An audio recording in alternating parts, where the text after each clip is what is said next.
Those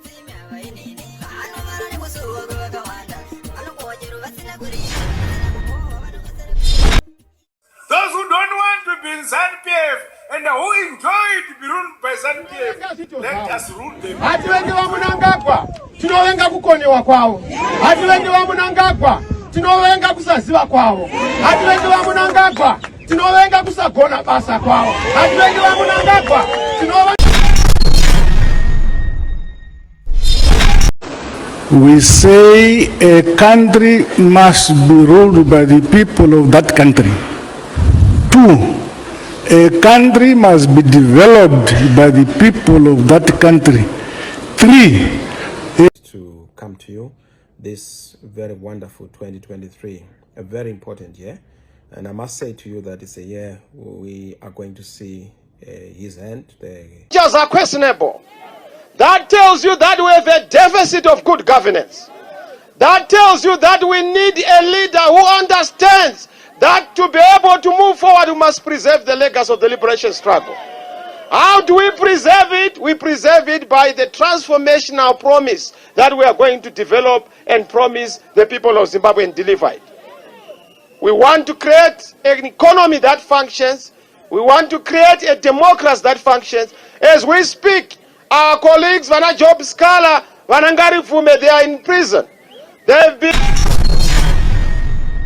Unobona vanhu vari kuEngland, vari kuAmerica, vachitatira kuti ma-elections enyaya peaceful, musoro yavo. Isu pachedu ndisi toda kuti ma-election edu afambe zvakanaka. Hatifane kubudzwa nevanhu vari kwavo ikoko. Chirungu chabva chabuda. Eganite chirungu kuti vakozviwa. If people sit down, wherever they are, and they plan that people in another country like Zimbabwe must suffer, those people are ungodly. This is what the Bible says. In the Bible, production. Nyika inovakwa nevenevayo, igotongwa nevenevayo, igonamatigwa nevenevayo. Building a country on the path of peace. Usatora the path of violence. Because we are going to win on the high road of peace. We will not be provoked. We remain focused. We remain calm. But nyika inoi yamoko medu. Auyo msataura nezvakewe.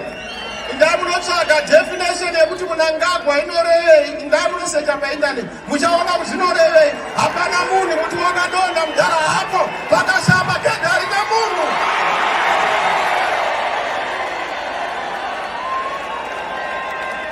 Chanduko muZimbabwe.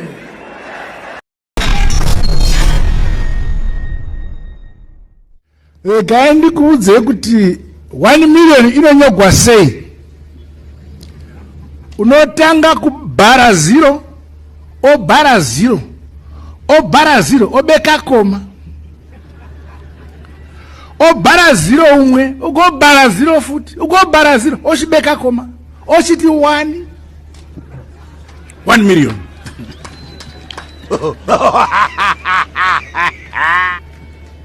Zvino kana yava 2.5 million. 2.5 unoti obhara 0, obhara 0, obhara 5. Ndizo wabonaka ndakanganisa.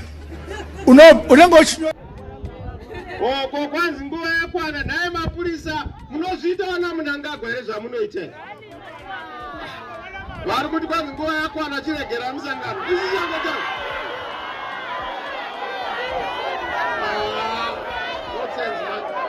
Shanduko muZimbabwe!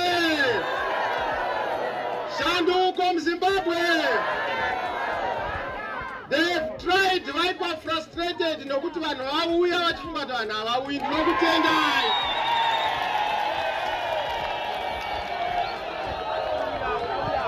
Ngatitidzokerai kudzimba tinogadzirira hama dzangu. Chandoda kuti mugadzirire nyaya yokuti Democracy oda kuti zvitu zvedemocracy yakafamba sei musoro wambuya wako. Medu munomu number 1 madhakwa hautengere vanhu doro. Guys, thank you for watching. Don't forget to subscribe. I'm sorry. Don't forget to subscribe, guys. I love you all. Wana mkuru wedu wao mkomana isi tungata kutoti ngapinde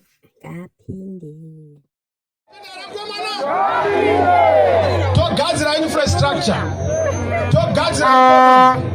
togadzira zvese kuti zvinge zvakamira zvakanaka. Tabva ipapo number 3 ma-social services.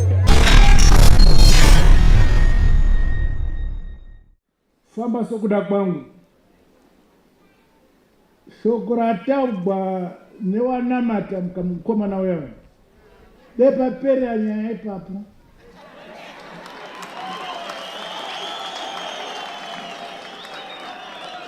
nokuti atiye asi vhesi yaaverenga handisati ndakamboiverenga mheri kuti irimo here asi ndofunga kuti irimo. Anzi uyai mubone kunaka kwazvo.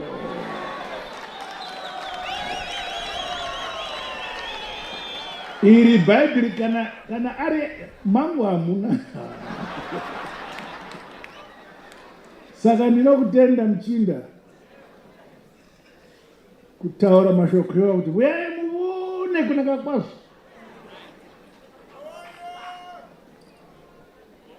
Zvino hama dzangu uyai mubone kunaka kwazvo.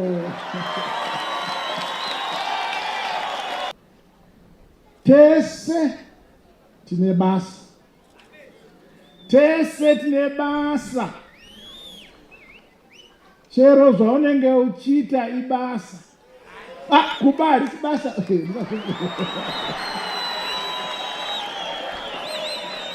Mungazofunga kuti mondikota kozidhara rakati chero chaunoita ibasa. Kutamba nje drug abuse nokuba harisi basa.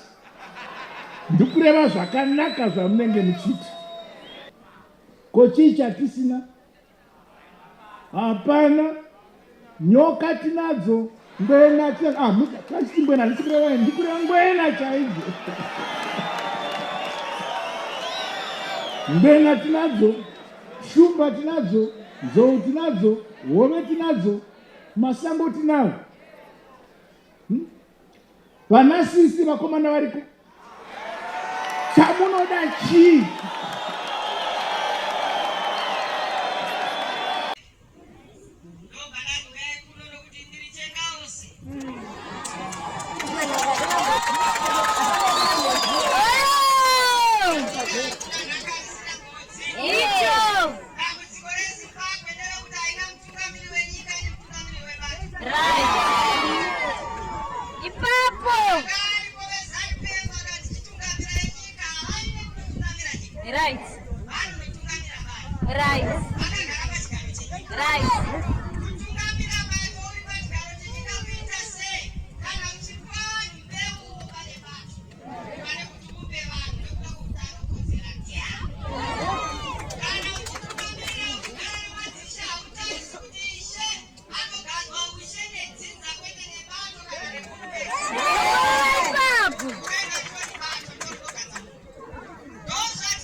Vana ngavadzidze kuremekedza nokuda hard honest.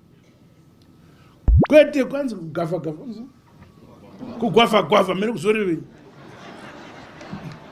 They must end honest hard work to get respected. Hakuna kugwafa amen. Gwafa ikoko. Vana vachikura vogara vaudzwa Don't guava. You must work hard. This is our first campaign, but I want to thank the government of South Africa. I want to thank President Cyril Ramaphosa, the ANC ruling party, and the South African citizens. I thank them because they've allowed us hospitality to be on their land.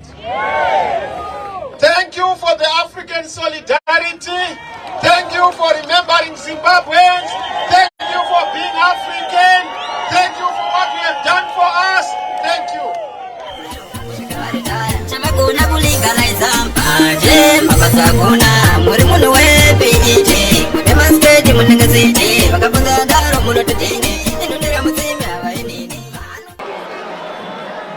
Mvura inoshaikwa, asi maretsi munenge muchingotora, mugongotora, muchingotora. Indano vabva kuti gwendo guno mosunga dzisimbe. Ukabona maapostoli achinamata, haamba namati nechirungu.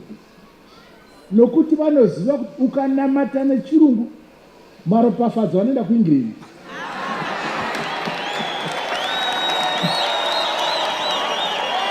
Vanonamata neshona Mwari obva aziva kuti kana mashona ndakaisa kunzi pakati peLimpopo neZambezi. Haleluya! Wazviona manje Ceylon yokuti inogaravo iri green. Musi weSaturday nemusi weSunday mumbogaravo pajeka. Musiri pamacheya makaisa kuti rikupe kunzi rupasa pasi apa makawadzira mai wakagara kuzvako ndakumboda tii mai womhanya mukati wokupoti anditika. In Zimbabwe, we are worse off than baboons and monkeys. The way we fight over politics, you would never see that kind of a fight when you go to the bush. Donkeys don't even fight that way. So primitive, using carries, spears, stones. That's so primitive. Just over politics. We must change the political culture.